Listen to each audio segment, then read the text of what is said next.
All right, Shalom. First and foremost, I want to give all praise, honor, and glory unto Yahweh by Yashim, Yahweh Shai by Yashim, Rakah HaKodash. Double honors to the apostles, the bishops, and elders of great millstone who rule and teach well. And peace and salutation unto the hopeful elect, the 1/3 of Yasha Allah upholding the laws, statutes, and commandments to the best of their ability. Peace and salutation. This is the brother Bakwasha.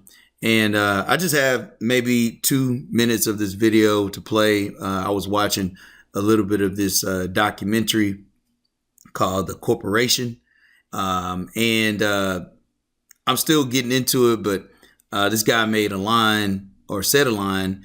And as he was saying it, it revealed just like how much of the spirit of Esau, man, has terrorized the whole earth, man. You know, scripture talks about they are corrupt, and it's shown because everything that Yahweh Shem Yahweh Shai has made as life, right? Scripture says, man, he is as death and cannot be satisfied, you know? And so I'm gonna play a minute of this clip, bring out a couple quick precepts, and Lord will, it'll be edifying for the elect. This stuff is wild, man. And I'm gonna pause it at this one point, and like you'll see all of the demonic energy that Esau possesses. It's gonna be shown not only in what he's doing throughout the earth, but just in his physical being, man. It's just, man, bro, we need salvation, bro. All right, let's play this clip. Matter of fact, let's start real quick. This is Psalm 73, verse 3. It says, "For I was envious at the foolish when I saw the prosperity of the wicked. For there are no bands in their death, but their strength is firm. They are not in trouble as other men, neither are they plagued like other men." Because scripture says the earth was given into the hand of the wicked. So all of the wickedness that Esau, the so-called white man, is doing, he can just cover up. And the more and more he covers it up, the more it identifies him as being the wicked. But yeah, he's not plagued like everybody else. You know, he's not in trouble because obviously, you know, he operates the quote unquote judicial system as well. So, but let's play how Esau is destroying the earth, which is the reason why the scripture says, "Destroy him which destroyed the earth," man. Because he's destroying life. It's wild. That.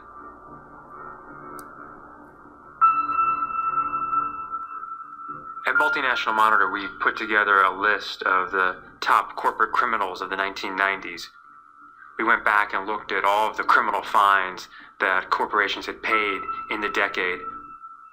Exxon pled guilty in connection to federal criminal charges with the Valdez spill and paid $125 million in criminal fines. General Electric was guilty of defrauding the federal government and paid $9.5 million in criminal fines. Chevron was guilty of environmental violations and paid $6.5 million in fines. Mitsubishi was guilty of antitrust violations and paid $1.8 million. IBM was guilty of illegal exports and paid $8.5 million. Was guilty of environmental violations. Pfizer, the drug manufacturer, was guilty of antitrust violations and was guilty of food and drug regulatory violations. Sears was guilty of financial fraud. Blue Shield of Illinois. Unical was guilty of fraud, environmental violations. Georgia Korean Airlines paid finance violations. Paid $225 million. Hoffman LaRouche guilty of an antitrust violation. Paid $500 million in criminal fines. Again and again, we have the problem that whether you obey the law or not is a matter whether it's cost effective. If the chance of getting caught and the penalty are less than it costs to comply, people think of it as being just a business decision. And drawing the metaphor of the early attempts to fly.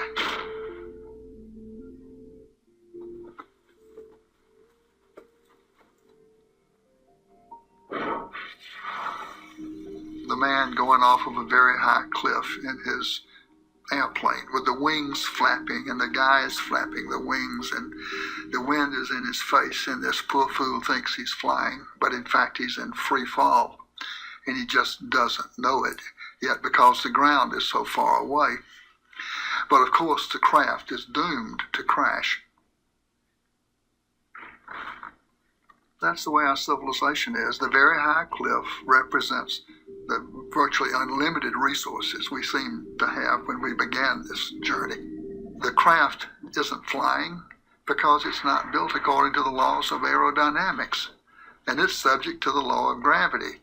Our civilization is not flying because it's not built according to the laws of aerodynamics for civilizations that would fly. And of course, the ground is still a long way away, but some people have seen that ground rushing up sooner than the rest of us have. The visionaries have seen it and have told us it's coming. There's not a single scientific peer-reviewed paper published in the last 25 years that would contradict this scenario. Every living system of Earth is in decline. Every life support system of Earth is in decline. And these together constitute the biosphere that supports and nurtures all of life, and not just our life, but perhaps 30 million other species that share this planet with us.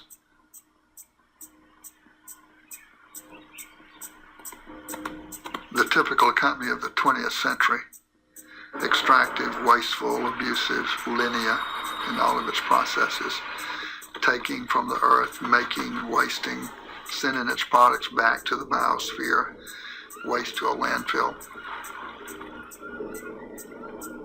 I myself was amazed to learn just how much stuff the earth has to produce through our extraction process to produce $1 of revenue for our company. When I learned, I was flabbergasted.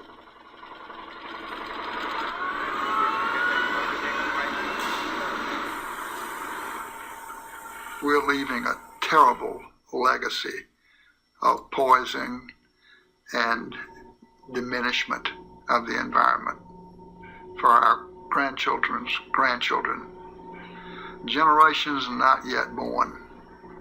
Some people have called that intergenerational tyranny, a form of taxation without representation levied by us on generations yet to be. It's the wrong thing to do.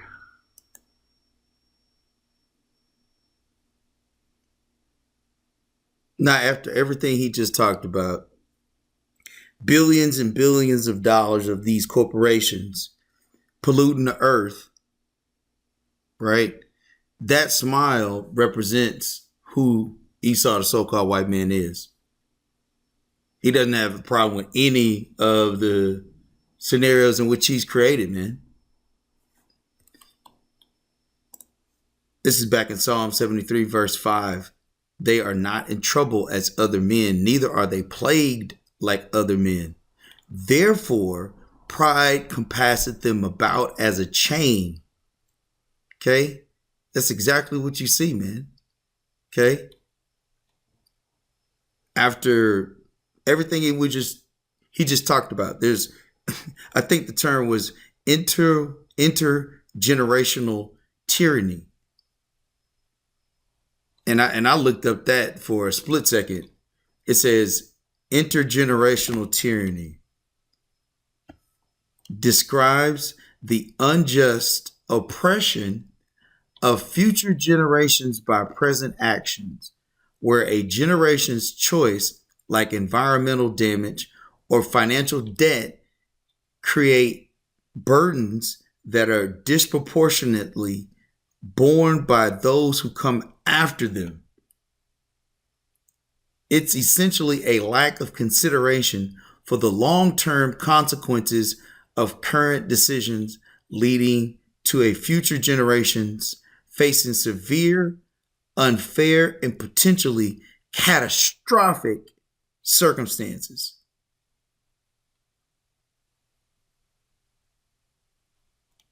This is the earth being given into the hand of the wicked. And this is their pride. we're just going to keep passing the buck, destroying the earth, because they know that they don't have a chance in hell towards salvation. But this is just an example of the wicked, man. Look at this face. Look at the whole spirit of this damn Edomite, man. It's pride. Let's jump down to verse 8. Psalm 73, verse 8. They are corrupt and speak wickedly concerning oppression. See, this is oppressing because they have the funds to pay off the fines, so they continue to do the evil of polluting the whole earth. All of these companies and many more. Okay? These are just the ones in which have been highlighted. But all of these companies, man, millions and millions of dollars. And what do they keep consistent in? Pollution. Scripture talks about how, let's just bring it out real quick. I want to get to this part.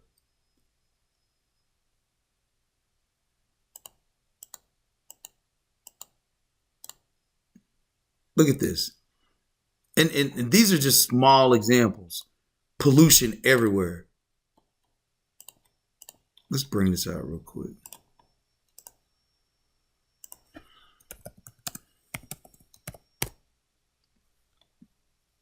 Micah 2:10, arise ye and depart, for this is not your rest, because it is polluted. Now, it's spiritually polluted, physically, mentally. The whole earth is polluted, man. It says, it shall destroy you even with the sword destruction.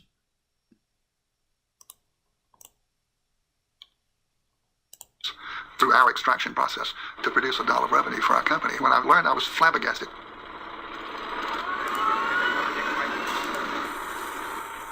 We're leaving a terrible legacy of poison, and diminishing of the environment. Passing the buck. Intergenerational tyranny.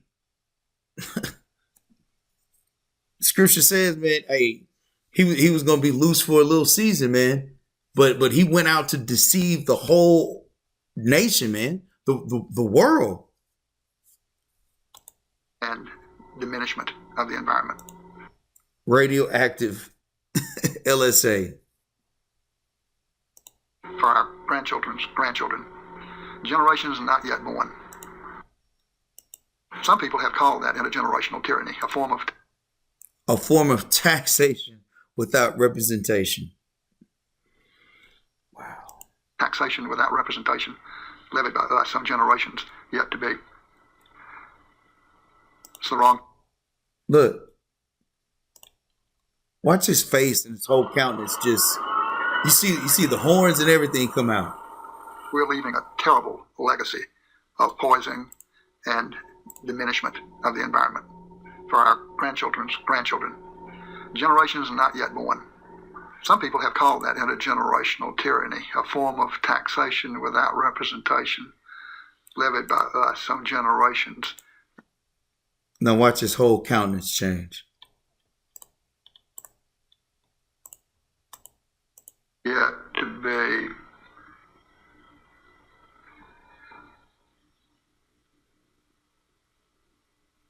It's the wrong thing to do.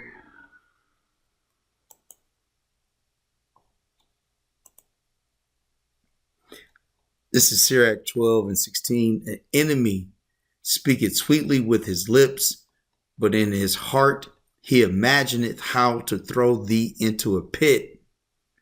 He will weep with his eyes, but if he find opportunity, he will not be satisfied with blood.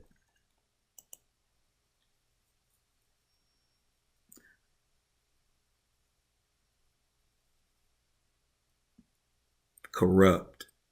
Shalom.